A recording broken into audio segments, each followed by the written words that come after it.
Have you ever felt like you've been set up, made to take the fall on a task that was impossible to achieve? If so, then you might understand what it's like to be Gadreel. Because here's what doesn't make sense about the whole situation. Lucifer, the second strongest archangel, gets cast out of heaven. He's furious, dangerous, and out to show his father how bad humans are deep down. So when it comes time to protect Eden, who does heaven send to guard it despite the danger? Michael? No. Raphael? Don't make me laugh. Of course not. Heaven instead sends Gadreel, an angel no one talks about until the 9th year of 17's madness. An angel who gets locked away and blamed for everything that went wrong in the garden, let alone the world. Talk about a setup. But here's the part that is never answered. Not concretely anyway. Why send him? Why trust him with something so critical against a danger so great as Lucifer?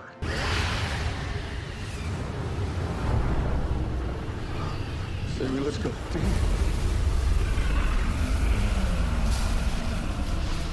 He's gone. If he didn't stand a chance, unless he wasn't what we thought he was. Because if you look close, if you really trace the lore, you start to see an inkling of the reason, a reason we will delve into today, why Gadreel was assigned to the Garden of Eden. To begin, like all these hypotheses, we need to establish a baseline to understand the situation. So, who is Gadreel? Well, he's an angel of an unknown type, locked away in heaven's prison for the last few thousand years. He was blamed, perhaps unfairly, for letting the serpent into the Garden of Eden. Worse, some even pinned the blame on him for Chuck's departure from heaven altogether. Talk about a celestial scapegoat. Now let's go back to what we do know. He was assigned to protect the Garden of Eden. Why? Because he was referred to as God's most trusted.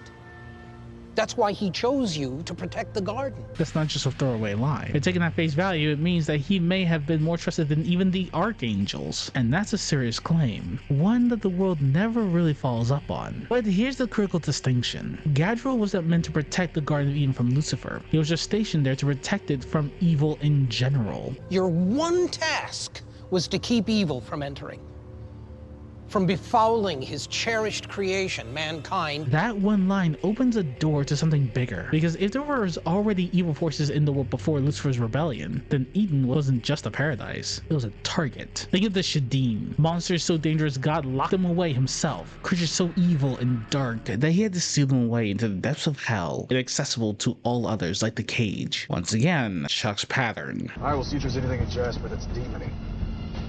Yeah, there is. According to Dad's journal, Jasper is home to its very own gate to hell.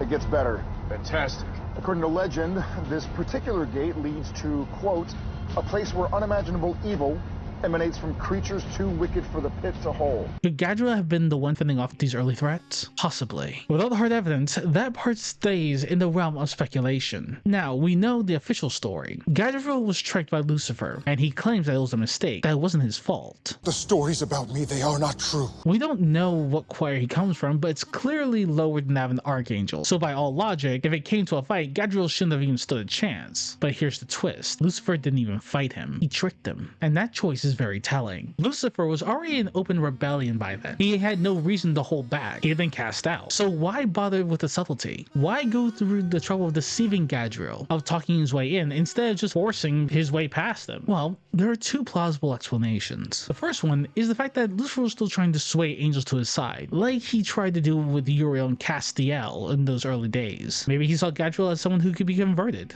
Not murders, Castile. No. My work is conversion. I only kill the ones who said no. Others have joined me, Cass. Now please, brother, don't fight me. But that theory doesn't really track. Given how we see Gadreel's personality, he would likely have taken offense to the offer and resisted. Which brings us to the second, more compelling reason. That confrontation, even when Lucifer might win, would have been costly. That fighting Gadreel would have possibly drained him, weakened him, or even drawn too much attention. There's another layer. What if Gadreel didn't even know Lucifer had been cast out yet? Remember, revelation is something that angels can do at any time, but it's not always immediate. We saw Uriel receiving revelation from heaven 4 years into the Winchester's madness. Castiel, I received revelation from our superiors. Our brothers and sisters are dying, and They want us to stop hunting the demon responsible. It's entirely possible that at the time that Lucifer approached him, Gadreel still believed that he was speaking to an archangel in good standing, that Lucifer had used his old authority to see an angel too loyal and too isolated to question it. That last point isn't airtight, but given the way we know how heaven operates, it's a reasonable possibility. And all of this, the role, the deception, the fallout, starts to suggest that Gadreel's failure wasn't so much failure as it was a calculated manipulation. But let's set the context aside for a moment. If Gadreel really was just a standard angel, then everything that follows, his power, his grace, his final act, should line up.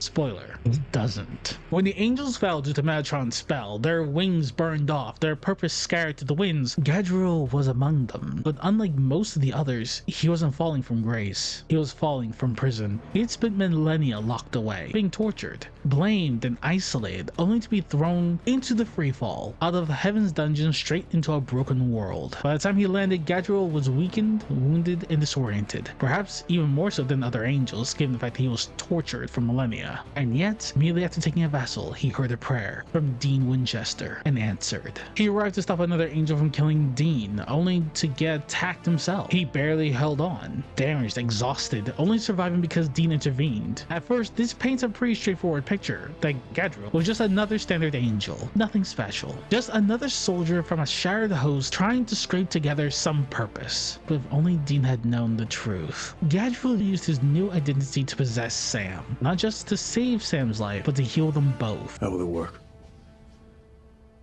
Mutual benefit, I suppose. I heal Sam while healing myself. And when he's healed, I leave. The process would take time, yet between the events of I think I'm gonna like it here and Devil May Care, just within a few days, Gadreel went from this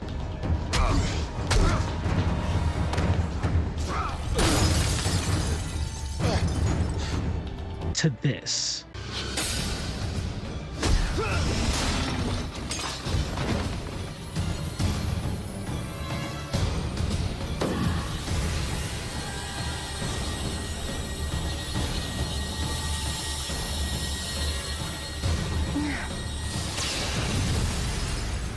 A shockwave that Abaddon herself felt and saw and chose not to fight. And just a few days after that, Gadreel performed a miracle. He resurrected Castiel, not revives, not heals, resurrects.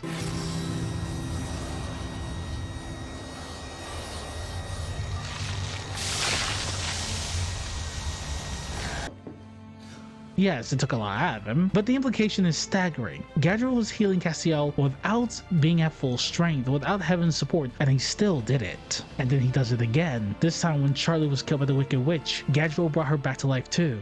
Save her. As you wish.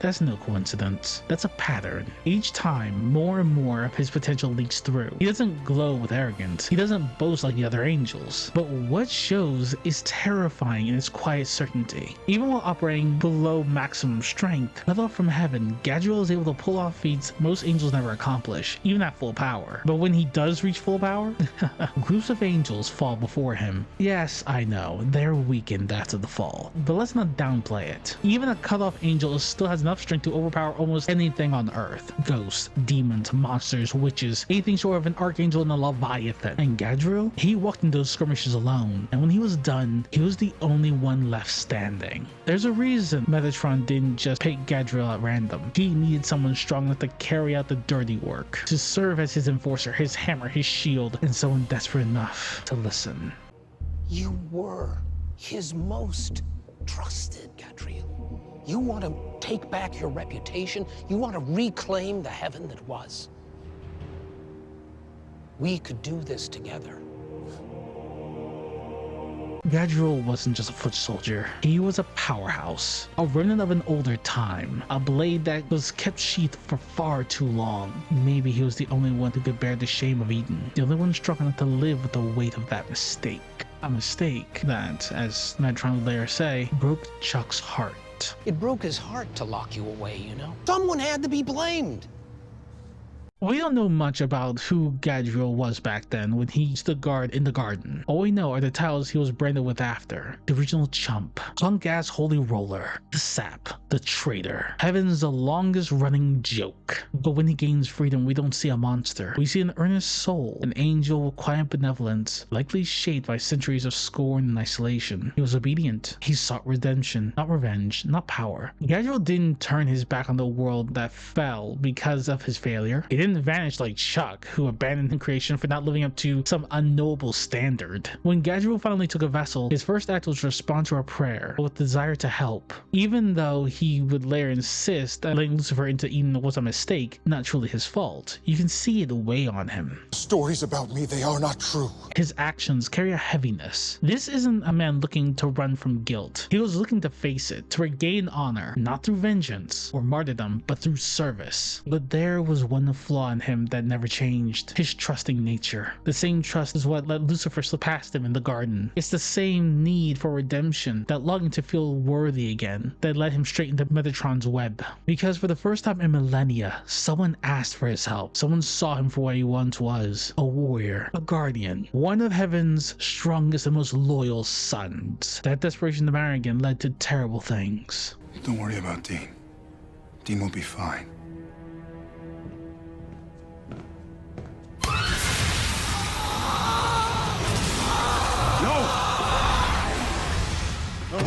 He murdered his torture in vindictive rage.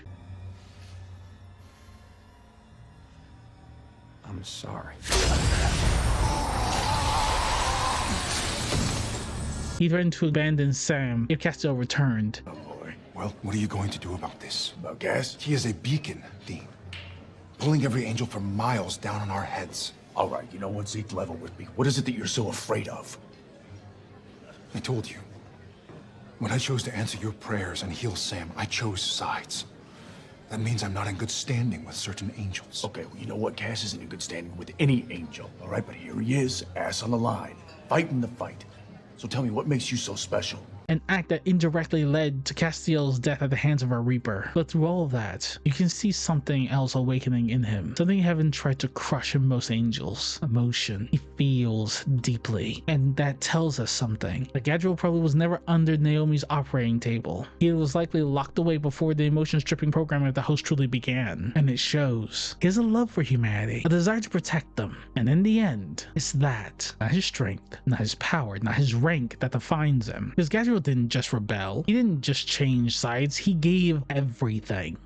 Crying sister. Gadreel?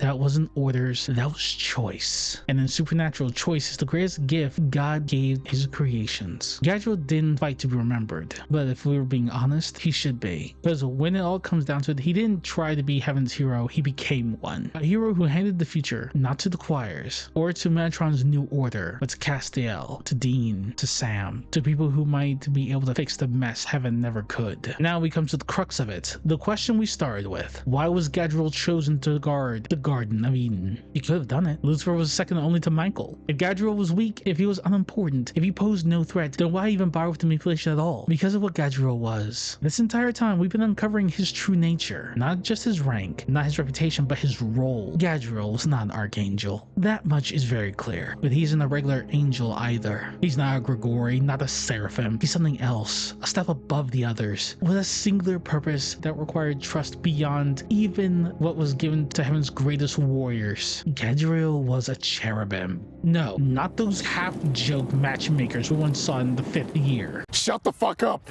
Know your fucking place, trash! The ones who arrange marriages and secret unions like cosmic dating apps. I'm talking about what the cherubim were meant to be. The cherubim were the guardians of heaven. They stood at the throne of God. They protected the higher choirs. They stood watch over the seraphim. They accompanied archangels, not servants but shields. They weren't commanders, they weren't administrators, but they were trusted. And when you look at Gadreel, his personality, his drive to protect, his refusal to give up on humanity even after being hated by by heaven, all of it points back to that original design. Gadreel wasn't just trying to do the right thing, he was built for it. His love for heaven, his love for creation, his willingness to sacrifice himself for others, not out of guilt but out of choice. These are not the qualities of a soldier, they're the instincts of a guardian. And then there's the clincher. Genesis 3:24. So God drove out man, and he placed at the east of the Garden of Eden cherubim, and a flaming sword which turned every way to keep the way to the tree of life. People assume that meant a literal sword, but what if it wasn't? What if the flaming sword wasn't an object but a title,